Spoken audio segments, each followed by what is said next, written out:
जय हिंद दोस्तों, नमस्कार। मैं राहुल आप सभी का स्वागत करता हूं अपने यूट्यूब चैनल पर। हम आपको इस वीडियो में ग्रामीण बैंक से संबंधित जानकारी देने वाले हैं। आपको बता दें कि ग्रामीण बैंक भर्ती 2025 में जो पद आने वाले हैं उनकी संख्या 10,000 से ज़्यादा है। तो आपको संपूर्ण जानकारी आपको ग्रामीण बैंक से संबंधित हम देने वाले हैं। जैसा कि आप देख रहे हैं, लिखा है ग्रामीण बैंक आरआरबी 2025 की जो भर्ती है उसमें पदों की जो संख्या है वो 10,000 से ज़्यादा आने वाली है।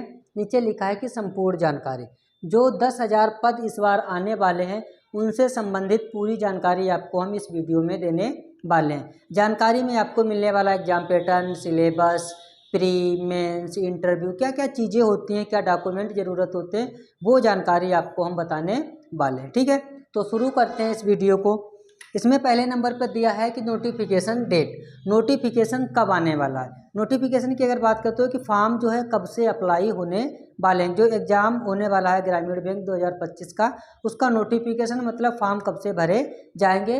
तो जून 2025 में इसका फॉर्म भरा जाएगा, ये आपको पता होना चाहिए और इसके लिए आप तैयार रहने चाहिए। उसके बाद अगर बात करते हैं ग्रामीण बैंक में जो प्री और मेंस के एग्ज़ाम्स होते हैं उनकी डेट्स क्या हैं, डेट के बारे में हम आपको बताने वाले हैं। ठीक है, तो मेंस और प्री, देखो ये आपको एक चीज़ जरूर याद रखना है, जो ग्रामीण बैंक हो या कोई भी बैंक होती है जो भी आईबीपीएस कराता है, आरआरबी एग्जाम कराता है, एसबीआई कराता है, तो उसमें होता है क्या, हर बैंक का एग्जाम दो शिफ्टों में होता है। एक होता है प्री और एक होता है मेंस।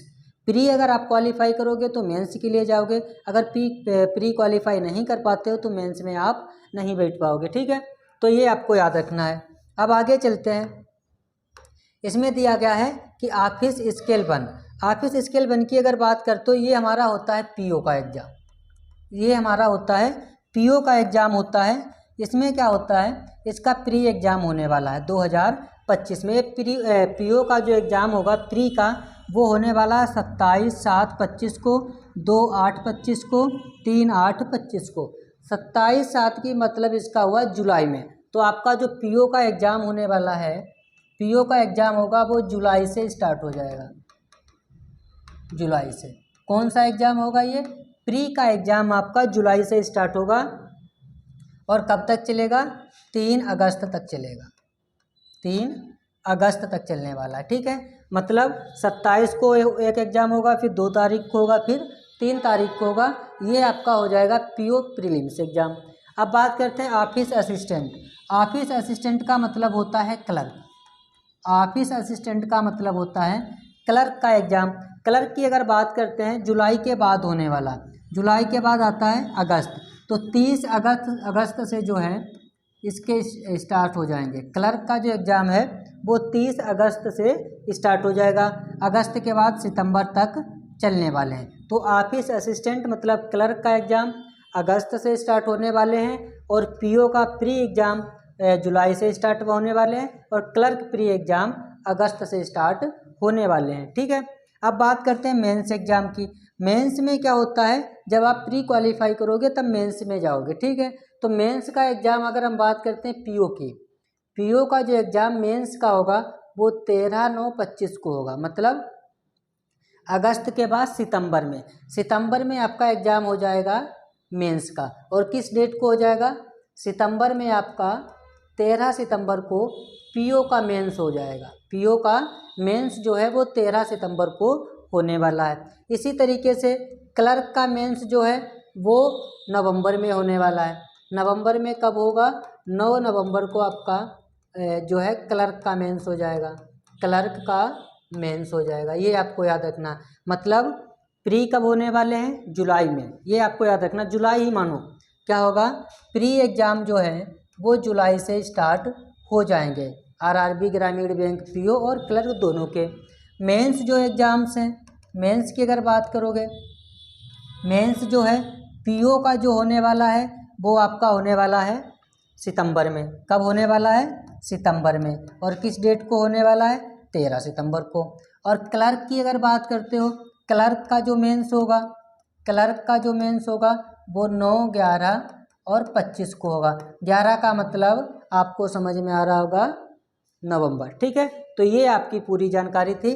नवंबर मेंस क्लर्क और सितंबर मेंस पीओ, ये आपको याद रखना है। ठीक है, आगे चलते हैं। अब इसमें इसके बाद दिया गया है कि इंटरव्यू यहाँ पे किस में होता है, क्लर्क में होता है या पीओ में होता है या फिर दोनों में होता है या फिर दोनों में नहीं होता है। आपको याद रखना है इंटरव्यू जो आपका होगा वो पीओ में होगा। इंटरव्यू किस में होगा, पीओ में इंटरव्यू होता है। ये बात सही है, हाँ मतलब यस, इसमें इंटरव्यू आपका होने वाला है। और क्लर्क में इंटरव्यू नहीं होता है, इसमें इंटरव्यू नहीं होगा। इसमें सिर्फ एक एग्ज़ाम प्री होगा। इसमें क्या होता है, एक एग्ज़ाम प्री और एक एग्ज़ाम आपका मेंस होगा। अगर आपने प्री और मेंस दोनों क्वालिफाई कर लिए तो इसका मतलब आप क्लर्क हो गए। ठीक है। पीओ की अगर बात करते हो, पीओ में क्या होता है, आप पहले तो प्री क्वालिफाई करोगे, फिर आप मेंस क्वालिफाई करोगे, फिर उसके बाद आपका इंटरव्यू होगा। ठीक है। इंटरव्यू जब आप क्वालिफाई करोगे उसके बाद आप पीओ बन पाओगे, मतलब तब आप उसका जो है क्वालिफाई माने जाओगे। ठीक है। रिजल्ट की अगर बात करते हैं तो रिजल्ट जो है दोनों का, मतलब क्लर्क और पीओ दोनों का जो रिजल्ट है वो आपका जनवरी में आ जाता है। तो इसका मतलब जनवरी 2026 में जो है आरआरबी 2025 में होने वाले एग्जाम्स का फाइनल जो रिजल्ट आने वाला है वो जनवरी 2025 में आने वाला है। ठीक है। जनवरी 2025 में आपका रिजल्ट आ जाएगा, ये आपको याद रखना है। ठीक है। उसके बाद आगे क्या दिया है, आगे दिया है एग्जाम पैटर्न। एग्जाम पैटर्न की अगर हम बात करते हैं, एग्जाम पैटर्न इसका हिंदी में भी होगा और इंग्लिश में भी होगा। हिंदी की अगर बात करते हो, जब आप एग्ज़ाम देने जाओगे तो क्वेश्चंस जो होंगे वो हिंदी में भी होंगे और क्वेश्चंस तुम्हारे इंग्लिश में भी होंगे। ये आपको याद रखना है, एग्ज़ाम आपका हिंदी और इंग्लिश दोनों में होने वाला है। ठीक है। अब आगे चलते हैं। इसके बाद दिया गया है, इसके बाद आपको दिया गया है ग्रामीण बैंक में कि प्रीलिम्स और क्लर्क पीओ, प्रीलिम्स क्लर्क और पीओ, इसका मतलब क्या है, आप अगर पीओ का प्री देते हैं या फिर आप मेंस का पीओ देते हैं, मतलब क्लर्क जो है देते हैं प्री या फिर मेंस का प्री देते हैं, दोनों में नंबर ऑफ क्वेश्चंस, मतलब मैथ होगी, उसमें रीजनिंग होगी। दो सब्जेक्ट का होता है प्री जो एग्ज़ाम है उसमें मैथ होती है। मैथ मतलब न्यूमेरिकल एबिलिटी और रीजनिंग, ये आपको याद रखना है। मैथ होती है और रीजनिंग होती है। नंबर ऑफ क्वेश्चंस जो आने वाले हैं, मैथ मतलब न्यूमेरिकल एबिलिटी के 40 और रीजनिंग के भी 40। ठीक है। मैथ के भी 40 क्वेश्चंस प्री में होते हैं, चाहे वो क्लर्क का प्री हो और चाहे वो पीओ का हो। आप क्लर्क का एग्जाम देंगे तब भी ये होने वाला है, पीओ का देंगे तब भी ये होने वाला। क्लर्क देंगे तब भी रीजनिंग के इतने आने वाले हैं और पीओ का देंगे आप, प्रीलिम्स में दोनों का वेटेज जो है वो बराबर बराबर होता है। ठीक है। टाइमिंग की अगर बात करते हैं तो टोटल 45 मिनट मिलते हैं। एग्ज़ाम प्री के लिए आपको 45 मिनट मिलते हैं मैक्सिमम, ज़्यादा से ज़्यादा 45 मिनट आपको मिलते हैं। 45 मिनट में आपको नंबर ऑफ क्वेश्चंस कितने करने होते हैं, 80। इसके लिए आपको नंबर भी 80 ही मिलने वाले हैं। अगर आपकी 80 में 80 सही है तो इसका मतलब 80 नंबर भी आपको मिलेंगे। ठीक है। तो ये था तुम्हारा प्रीलिम्स का, चाहे वो क्लर्क हो चाहे वो पीओ हो, दोनों के लिए मैथ और रीजनिंग 40-40 क्वेश्चन और दोनों सब्जेक्ट के लिए 45 मिनट आपको मिलने वाले हैं। ठीक है। इसमें सब्जेक्टिव जो है मतलब ड्यूरेशन नहीं होती है, चाहो आप 45 मिनट में मैथ करो, चाहे 45 मिनट में रीजनिंग करो और चाहे 45 मिनट में दोनों करो।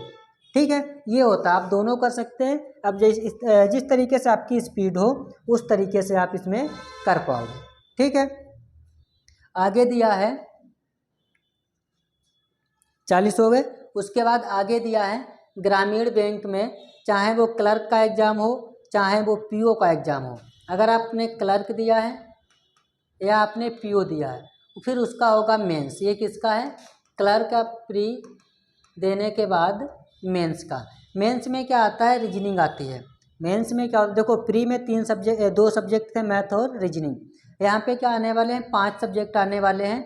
उसमें कितने, इसमें एक रीजनिंग आएगा, न्यूमेरिकल एबिलिटी मतलब मैथ आएगा, हिंदी या इंग्लिश में से किसी एक को आप सिलेक्ट कर सकते हो। ये सबसे ज़्यादा इम्पोर्टेंट है आपके लिए।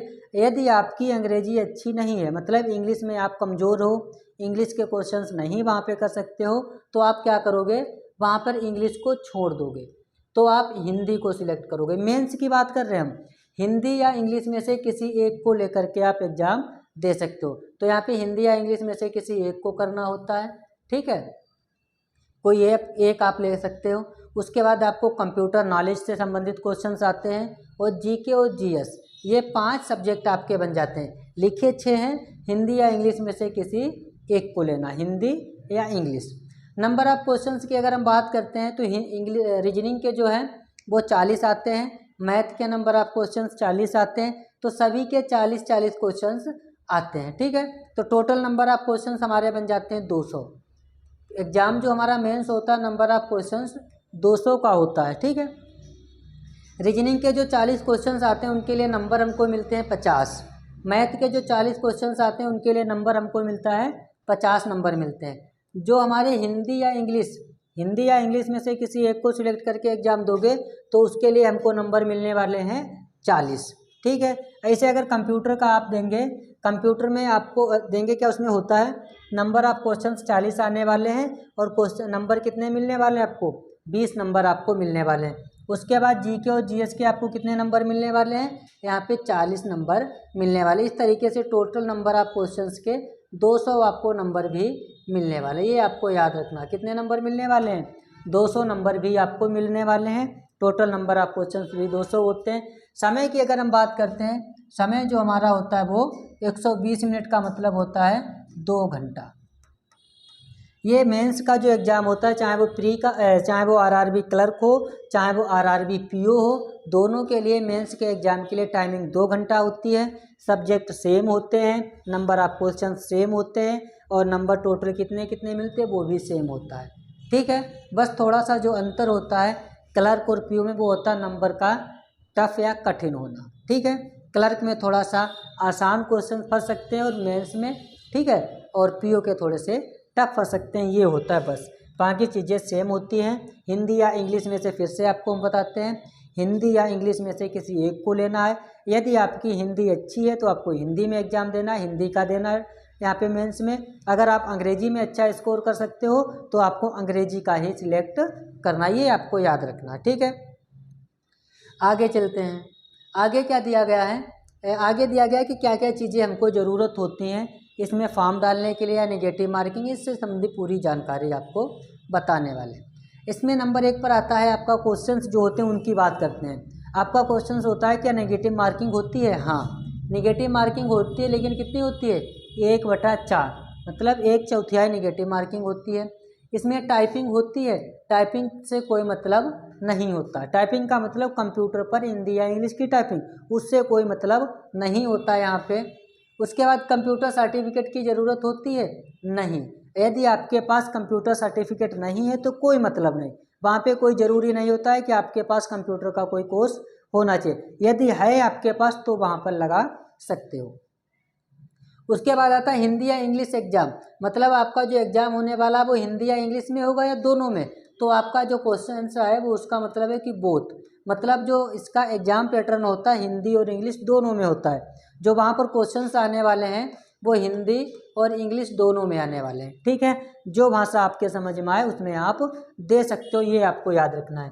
दूसरी बात लिखी है मेडिकल, मेडिकल इसमें होता है या नहीं, मेडिकल इसमें होता है, मेडिकल होता है, लेकिन मेडिकल में कोई दिक्कत नहीं होती है। यदि आपके चश्मा लगा है मतलब कोई दिक्कत आ रही तो कोई दिक्कत नहीं है वहाँ पर। बस आपका एक हॉस्पिटल से आपका मेडिकल का सर्टिफिकेट होना चाहिए कि हाँ सही है, बाकी कोई दिक्कत नहीं होती, बहुत ज़्यादा टफ नहीं होता है। उसके बाद आता है फॉर्म, पीओ और क्लर्क में अलग अलग भरना होता है या तो फिर एक साथ। अब आपको याद रखना है, पीओ का अगर आप एग्ज़ाम देना चाहते हो तो पीओ में भरोगे, क्लर्क में आप एग्ज़ाम देना चाहते हो तो क्लर्क का भरोगे, दोनों का देना चाहते हो तो दोनों का अलग अलग भरना होगा। ये नहीं कि आपने किसी एक फॉर्म को भरा दोनों एग्ज़ाम नहीं दे सकते हो, दोनों एग्ज़ाम देना है तो दोनों के फॉर्म आपको अलग अलग भरने होंगे।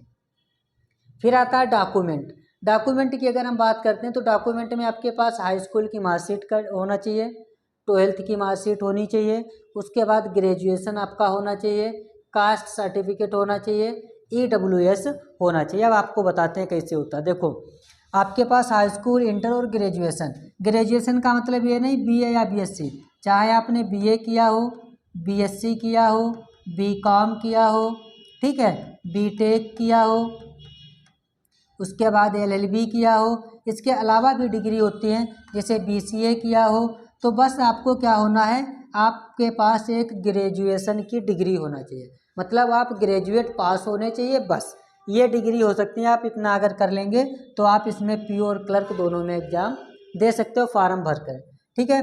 उसके बाद कास्ट सर्टिफिकेट, ये अगर आप SC से हो या फिर OBC से हो तो आपको कास्ट सर्टिफिकेट लगाना होगा अगर आपको रिजर्वेशन लेना है। आपको रिजर्वेशन अगर लेना है तो रिजर्वेशन के लिए आपको कास्ट सर्टिफिकेट लगाना होता है। यदि आप जनरल कैटेगरी से हो, जनरल कैटेगरी से हो और आप 10% का आरक्षण लेना चाहते हो तो आपको EWS लगाना होगा, तब आपको 10% का आरक्षण मिलेगा। ये जनरल वालों के लिए होता है, ये सर्टिफिकेट आपको बनवाना होता है।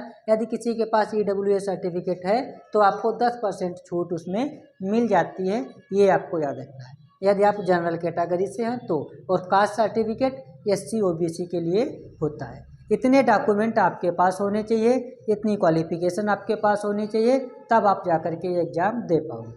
तो वीडियो आप लोगों को अच्छा लगा हो, जानकारी आपको अच्छी लगी है, हमें लगता है जो भी जानकारी थी वो पूरी हमने आपको संपूर्ण जानकारी बता दी, ठीक है। तो वीडियो अच्छा लगा, जानकारी अच्छी लगी तो चैनल को एक बार सब्सक्राइब कर लीजिए, जिससे आगे कोई भी वीडियो अगर हम बनाते हैं इस पर तो उसका नोटिफिकेशन आप तक पहुँच जाए, ठीक है। धन्यवाद, नमस्कार, जय हिंद।